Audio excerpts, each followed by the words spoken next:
అందరికీ నమస్కారం. న్యాయ వ్యవస్థలో డబ్బున్నోళ్ళకి ఒక న్యాయం, పేదవాడికి ఒక న్యాయం అని చెప్పి చర్చించుకుంటున్న వేళ, పేదవాడి వైపు నిలబడి, పోరాడి వాళ్ళని గెలిపించటం అనేది నిజంగా ఒక సాహసోపేతమైనటువంటి పని. ఆ పనిని అవలీలగా చేస్తూ ముందుకెళ్తున్నారు ఒక లాయర్. నిజంగా ఎంత గట్స్ ఉండాలి. ఒక కేసుకు సంబంధించి, ఒక రాజకీయ నాయకుడికి సంబంధించి ఒక కేసు వాదించాలి, ఆయనకి వ్యతిరేకంగా మాట్లాడాలి అంటేనే గుండెలు గుబేలమంటున్న రోజుల్లో కోడికత్తు సీనుకు సంబంధించి కేసును తీసుకొని ఒక సంచలనమైనటువంటి అంశాలతో ఆయన ముందుకెళ్లారు.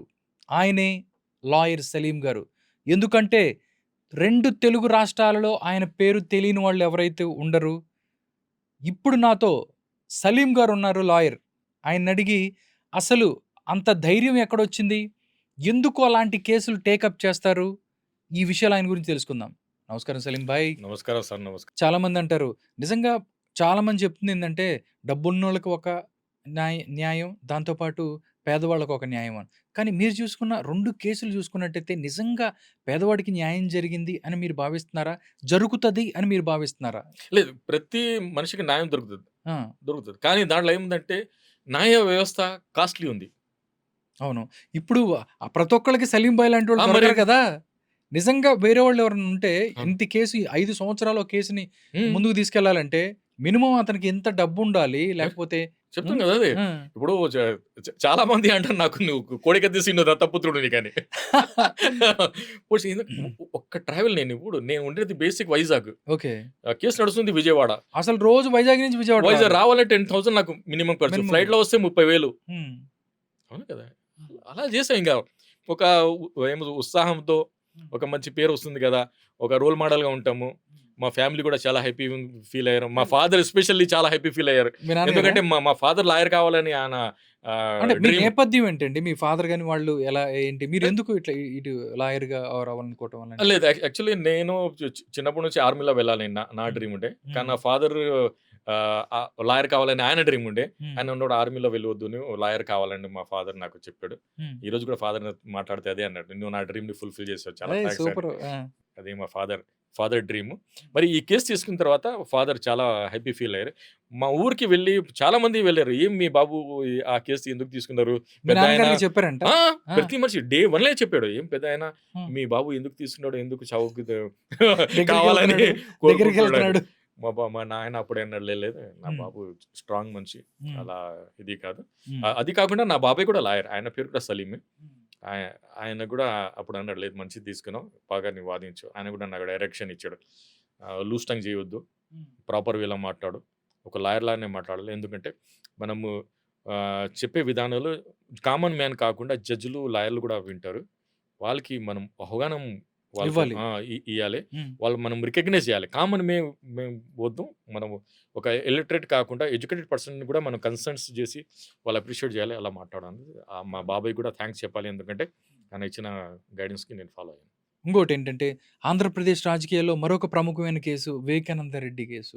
నిజంగా ఆ కేసును పరిశీలించినప్పుడు ఇప్పటికి కూడా సునీత గారు ఎవరైతే ఉన్నారో, నాకు న్యాయం జరగలేదు, సీబీఐకెళ్ళినా గాని ఇలాంటి రకరకాల వాదనలు ఉన్నాయి.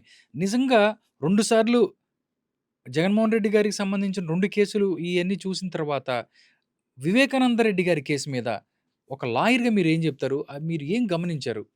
ఇది ఇది అంటే ఆ కేస్‌ని ఒకవేళ సలీం భాయ్ ఒకవేళ అప్పుడు సీబీఐకి ముందు ఒకవేళ ఎళ్ళినట్టుంటది. లేదు. అలాంటిది నేను మరి బాగా ఇది నేను ఒక్కసారి తీసుకున్నట్టే నేను వన్ సైడ్‌గా ఎళ్ళిపోయాను సార్ ఇంగ. హ్మ్. ఇప్పుడు నేను ఆ మేడం గారు నాకు పరిచయం లేదు, ఇది లేదు. ఈళ్ళైతే అంటే ఉన్నారు. నా మాట నమ్మారు, కన్సెంట్ ఇచ్చారు, ఇది చేశారు. హ్మ్. రేపు సునీత గారు కూడా నాకు ఈ కేస్ ఇచ్చారనుకో, సేమ్ నేను రంగంలో దిగుతాను. ఆ! దాన్ని కూడా ఇది హ్మ్. చేసేస్తాను. దాంట్లో ఏముండదు. అంటే చాలా కేసులు చూసుకున్నట్టయితే దేశంలో అంటే రకరకాల చట్టాలొచ్చాయి. అంటే కొంతమంది పేదవాడికి ఆలస్యం అవుతది. దానికి సంబంధించి అనేది గూడా చాలామంది మాట్లాడుకుంటారు. రాజకీయ నాయకులు ఒకలాగుంటది. వీళ్ళకి ఒకలాగుంటదని దాని ముందు. ఏం చెప్తారు ఒక లాయర్‌గా మీరు? లేదు, అదే ఇప్పుడు జ్యుడిషియరీ చాలా డార్క్ స్టేజ్‌లా ఉంది సార్. హ్మ్. అదైతే ఉంది. ఎందుకంటే 5 క్రోర్స్ కేసులు పెండింగ్‌గా ఉన్నాయి. హ్మ్. ఆహ్, జ మనం డిజిటల్ ఇండియా వచ్చింది. కానీ హ్మ్. డిజిటల్ జ్యుడిషియరీ రాలేదింకా. హ్మ్. ఎందుకంటే చాలా యాక్చువల్లీ 3 ఇయర్స్‌ల ఏదైనా కేసు ఇది ఇప్పుడు కోడికత్తి కేసు ఉంది. 5 ఇయర్స్ ఆయన జైల్‌లో ఉన్నాడంటే ఆ జీవితం ఎక్కడి నుంచో తెస్తాం. నిజంగా అదే అంటున్నాను. 5 సంవత్సరాలు వాడు పోగొట్టుకున్న లైఫ్‌ని వీళ్ళు ఇస్తారా? ఎవరిస్తారు? ఎవరిస్తారు? చేయండి. ఎవరిస్తారు చెప్పండి. ఆ! అదే కదా! అదే ఉంది. ఇప్పుడు నేను ఉన్నాను, పోరాటం చేశాను. అంటే కొన్ని వచ్చి చట్టాలకు సంబంధించో వీటిలన్నిటిలో కూడా ఇన్ని మార్పులు రావాలా? 100% లేకపోతే రావాలి సార్. ఇప్పుడు బిఎన్ఎస్ ఇ వచ్చింది. రకరకాల ఇవన్నీ కొత్త కొత్తయి వస్తూ ఉన్నాయి.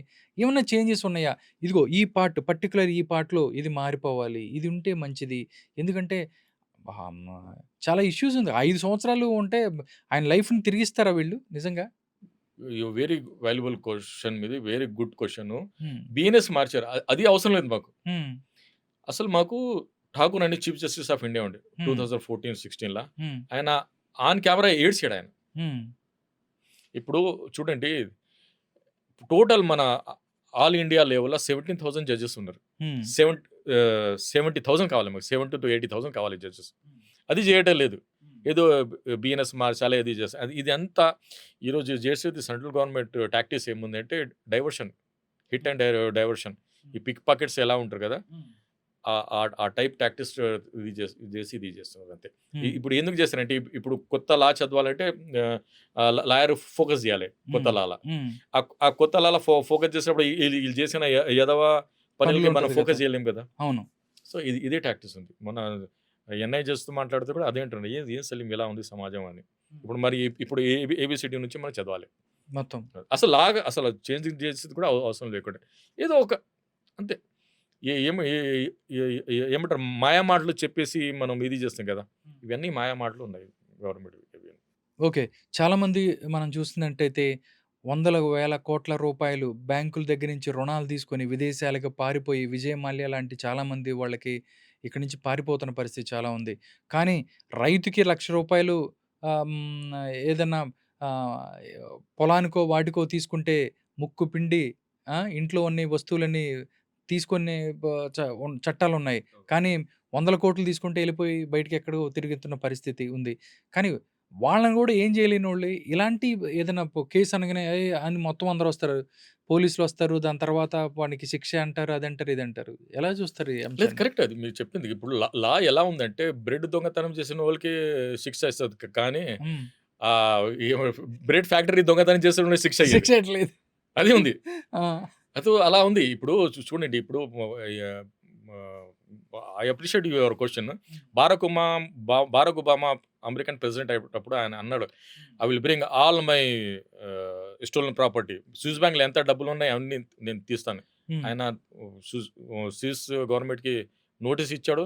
హ్మ్. మీరు ఉన్న వాళ్ళు లిస్ట్ పేర్లు ఇయ్యండి. వాళ్ళ డబ్బులు డీటెయిల్స్ అన్నీ ఇయ్యండి. హ్మ్. లేకుంటే మీ మీద బాంబ్ దాడి చేస్తా అన్నాడు. ఈరోజు ఎలా బాంబ్ దాడి చేస్తాడు ఎవరు అమెరికా ఇరాన్ మీద, ఇరాక్ మీద అలా చేస్తా అన్నాడు. వాళ్ళన్ని డీటెయిల్స్ ఇచ్చారు. ఆ డబ్బులొచ్చాయి. ఇదే గవర్నమెంట్ ఎవరు నరేంద్ర మోదీ గవర్నమెంట్ 100 డేస్‌ల మేము బ్లాక్ మనీ తెస్తానంటారు. ఎక్కడికెళ్ళిపోయారు? సుప్రీం కోర్ట్‌లకి వాళ్ళు అఫిడవిట్ కూడా ఇచ్చారు వాళ్ళు. హ్మ్. 250 పేర్లు కూడా పెట్టారు. ఈళ్ళ బ్లాక్ మనీ ఎక్కడ ఉందని. ఇప్పుడు ఎక్కడ ఉన్నారు? ఇప్పుడు సమాజంలో అడిగేటోళ్ళు ఎవరు లేరు. హ్మ్. సో, దానివల్ల ఇది అవుతుంది. సమాజంలో అడిగేటోళ్ళని సమాజం కూడా ఇదే వాళ్ళని ఇంక్రీజ్ చేస్తే సో, సమాజం కూడా ఇది ఉంటది. మాకెందుకు గొడవ అని పిజ్జా, బర్గర్ తిని, కోక్ తాగి పండుకున్నారంటే సమాజం ఇలానే ఉంటది అది. హ్మ్. అంటే కొన్ని సార్లు ఒక ఒక ప్రభుత్వం వైపుకి సంబంధించి వాళ్ళ వైపు న్యాయం లేకపోయినా గాని వందల, వేల కోట్ల రూపాయల ప్రజాధనాన్ని ఖర్చు పెట్టి లాయర్‌లకో, వీటికో బెట్టి కూడా వాదిస్తున్న పరిస్థితి ఉంటది.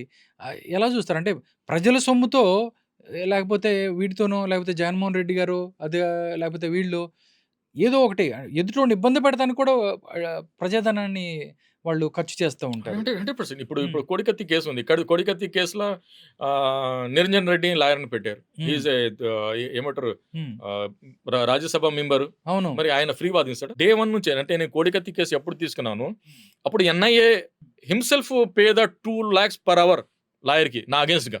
గంటకి రూ. ర 2,00,000 గ గంటకు 2,00,000 ఓన్లీ ఇన్ ఆఫీస్ టైమ్ హ్మ్. కాదు. హ్మ్. ఆయన ఇంటి నుంచి ఎన్ఐ ఆఫీస్‌కొచ్చి ఎన్ఐ ఆఫీస్ నుంచి ఇంటికి వెళ్ళే వరకు ఆయన చార్జ్ చేసాడు. ఎన్ని గంటలుంటే అంత. ఎన్ని గంటలు అని ఉంది. అని అంటే మీరు 2,00,000 అర్థం చేసుకోండి. నేను సింగిల్‌గా ఇటు వచ్చా. పక్కన ఫ్రీ. ఫ్రీ. ఆ! ఫ్రీ అక్కడ అంటే ఎన్ఐఏ కూడా అలా చేసింది. ఈవెన్ ఇప్పుడు ఎన్ఐ ఇప్పుడు అది ప్రజల ఉంది. డబ్బే గదండీ ప్రజల ఇదంతా. డబ్బులే కదా సార్. ఆ! ఈ రోజు కూడా ఇప్పుడు జగన్మోహన్ రెడ్డి ఇప్పుడు కోడికత్తి సీనుకి హైకోర్టు బెయిల్ ఇస్తే సుప్రీంకోర్టుకి వెళ్ళింది ఎన్ఐఏ క్యాన్సిలేషన్‌కి. హ్మ్. అక్కడ కూడా 25 లాక్స్ ఖర్చు పెట్టారు. ఖర్చు పెట్టారు కదా! అదే జగన్మోహన్ రెడ్డి ఏసిన పిటిషన్ ఇప్పటి వరకు కదలేదు. కుంభకోణం లాగా పండుకుంది అది. కుంభకోణం 6 మంత్‌కి ఒకసారి లేస్తాడు. కానీ 2 ఇయర్స్ వరకు ఇప్పటి వరకు లేదు. కుంభకర్ణంలాగా నిద్రపోతుందా? నిద్రపోతుంది. ఆ! ఎవరికి చెప్పాలి చెప్పండి? సలీం భాయ్‌కి ఫ్యామిలీ ఉంది. వావ్! అది చూడాలి. నేను ఇది ఒకటే కేసు ఉంది. నేను అది చూడాలి చెప్పండి. అవును. ఫ్యామిలీ ఉంది. ఆళ్ళని వాళ్ళ కూడా ముందే పోషించుకోవాలి కదా! పోషించుకోవాలి. ఫీజులు ఉన్నాయి. ఆ! నా పిల్లలు చదువుతున్నారు. వాళ్ళ చదువుకోవాలి. భవిష్యత్తు చూడాలి. ఇదే ఎన్ఐ డబుల్ స్టాండర్డ్‌గా ఉంది. హ్మ్. కుంభకోణం లాగా 2 ఇయర్స్ నుంచే పండుకుంది. మొన్న పడుకుంది. కూడా నేను హ్మ్. మెన్షన్ చేపిస్తే మొన్న ఒక లేదు ఇది పొలిటికల్ సెన్సిటివ్ కేస్ ఉంది. దీన్ని మెన్షన్ చేయవద్దు అని మెసేజ్ వచ్చింది. హ్మ్. జనాలకి ఎలా ఉందంటే కోర్ట్‌కి జగన్మోహన్ రెడ్డి అంటేనే అలా ఒక హ్మ్. మెసేజ్ ఉంది.